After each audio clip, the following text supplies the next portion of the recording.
loob ay welcome namin sa ngalan ng ating mahal na Pangulo ang pagbabalik ng 32 OFWs, broken down as follows. 20 OFWs from UAE and their 9 dependents. So that's 29. Then may tatlo from Oman, OFWs.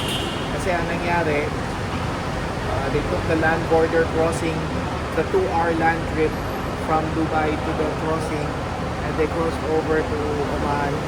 Sinamahan ng mga personnel natin at DFW OWA with Admin PY's team.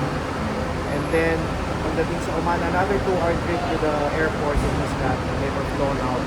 And we'd like to thank once again the UAE authorities for protecting our citizens, our workers, and the Omani authorities for also giving them the chance to fly out.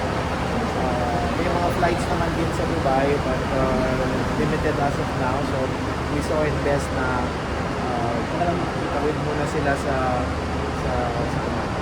And tonight there are 3 flights actually na inabangan ng teams natin. Dumating na yung 5 from Israel, 7:30 kanina. So with the 32 right now, that brings us to 37. And at around 12 midnight, darating yung mga taga-Qatar. So as you know, UAE, Qatar, and Israel, yung pinagalingan ng OFWs natin ngayon are among the countries na have been subjected to attacks by Iran. So we're praying again for the continued safety of our OFWs and thankful to the host countries for protecting them.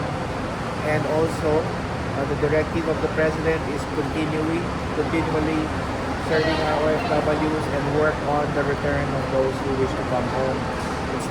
There's no alert level raised, no voluntary or mandatory repatriation, but to serve those who wish to come home. Sir, bakit daw po sila nag-decide na umuwi na po? Gaano ka-hostile po